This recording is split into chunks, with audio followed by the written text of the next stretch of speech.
Na pwedeng mangyari po sa atin ay yung Holy Spirit ay will give us power. The Holy Spirit will give us power. No, sabi sa Acts 1:8, but ye shall receive power. But ye shall receive power after that the Holy Ghost is come upon you, and you shall be witnesses unto me. No? Yung banal na Espiritu ay ibinigay sa atin na bilang kapangyarihan ng isang tao, ng isang mananampalataya. No, kaya nga tayo minsan, hindi na tayo pwedeng kulamin.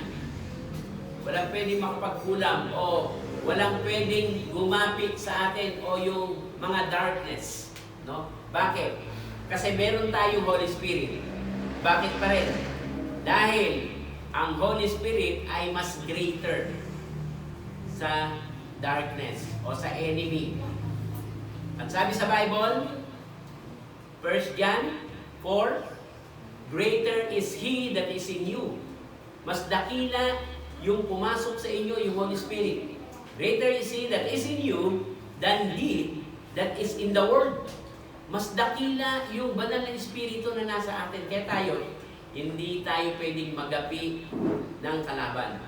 Dahil because of the Holy Spirit. At yan yung gagamitin natin, yung kapangyarihan ng ating Diyos sa ating buhay. Doon sa mga practical kaya na ginagawa natin minsan, no? Kapag meron tayong exam, halimbawa meron tayong exam, pwede nyo magamit ang banal na Espiritu. Lord, ipaalala nyo po sa akin yung aking ni-review. And the Holy Spirit will help you. Okay? At masasagutan nyo lahat yung mga question. At baka ma-perfect nyo ba? Pag kayo nag-pray, Lord, ipaalala nyo po sa akin yung aking ni-review. Okay? So, humihingi kayo ng tulong sa Panginoon. Okay? At ang sabi rito, ipapaalala sa inyo ng Holy Spirit yung mga ni-review nyo. At kayo ay makakapasa.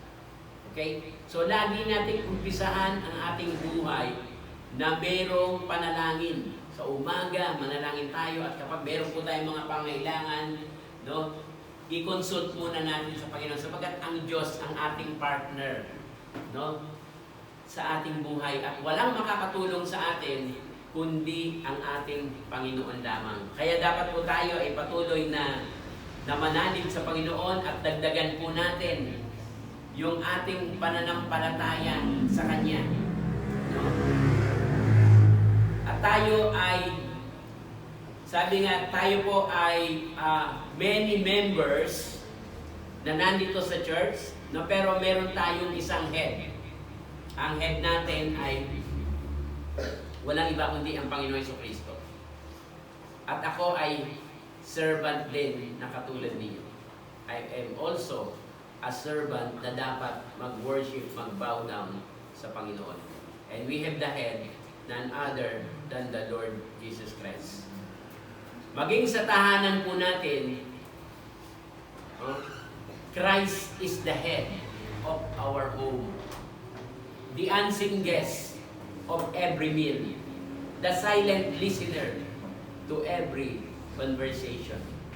No, kaya nga minsan sa bahay, huwag tayong lagi nag-aaway sa tahanan natin dahil nakikinig ang Panginoon sa atin. Okay? Huwag tayong lagi nagbabangayan sa bahay dahil nakikinig ang banal na Espiritu sa sinasabi natin. God is listening. Okay? Dapat bawat yung pong mamutawi sa tahanan ay ang fruit of the Holy Spirit. Gentleness, meekness, no? Sabi yan, joy, love, peace, long-suffering, gentleness, goodness, faith, meekness, temperance. Yan po yung dapat na marinig ng Holy Spirit doon sa ating tahanan. At kapag yung iba ay hindi nag-uumpisa na i-apply itong the fruit of the Holy Spirit, tayo ang mag-umpisa. Tayong personal ang mag-umpisa dito. Okay? So at yan, yung sinasabi ng banal na kasulatan at ng Holy Spirit na tayo ay patuloy na manangan sa Kanya. Unahin natin ang Panginoon sa ating buhay at yung ating pananampalataya ay lagi po tayong maglagay ng malaking pananampalataya sa ating Panginoong Jesucristo at tayo po ay Kanyang igagay lagi. No? At magiging maganda yung ating blessing para sa Panginoon, no? At yung pong ating ginagawa. No? At ang sabi nga doon, yung blessing ay kasunod nun. Once na seek ye first ka, and all these things shall be added unto you. No, pag sinabing, and all these things shall be added unto you, diyan na pumapasok yung blessing ng Panginoon. And that is both spiritual blessing and material blessing. So, dalawa na po yan.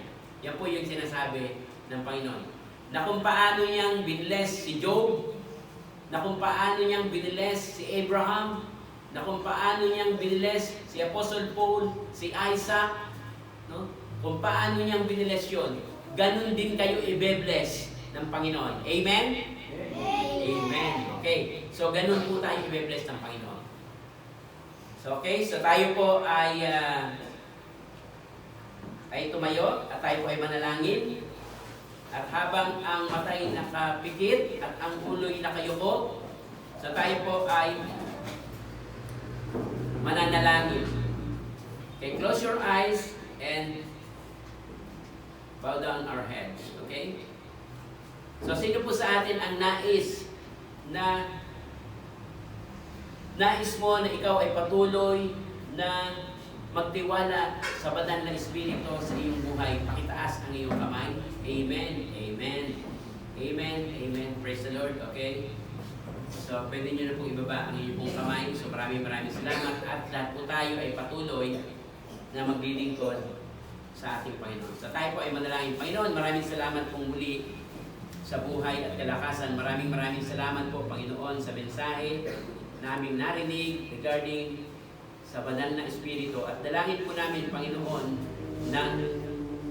na kayo po ang patuloy na tumulong sa bawat isa, sa bawat mananampalataya na narito, Panginoon, ay pagpalain niyo po ng inyong pong salita.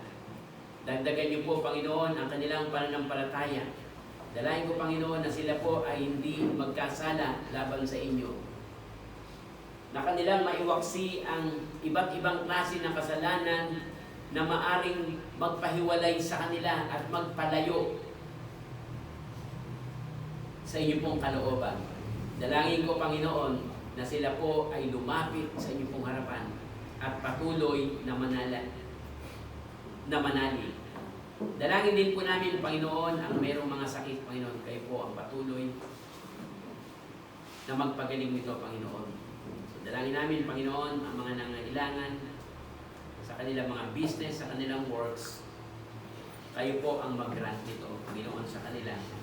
Pagpalain niyo rin po, Panginoon, ang mga students na narito, Panginoon, sa kanilang pag-aaral.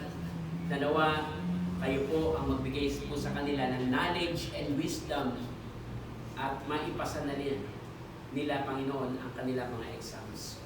So, dalangin ko, Panginoon, kayo po ang patuloy na maglilid sa bawat isa at ilalagay niyo po, Panginoon, ang inyong pong blessing, ang inyong pong pagpapala sa bawat tahanan, sa bawat personal na narito, Panginoon, sa aming church, Panginoon. Maraming salamat sapagkat sila po ay humakbang upang sila ay maglingkod sa inyo. At dalangin ko na sila po ay magpatuloy na magpuri, maglingkod sa inyo pong harapan. They will praise your name, Panginoon. Dalangin namin, Panginoon, na kayo po rin ang mag-iingat sa amin mamaya.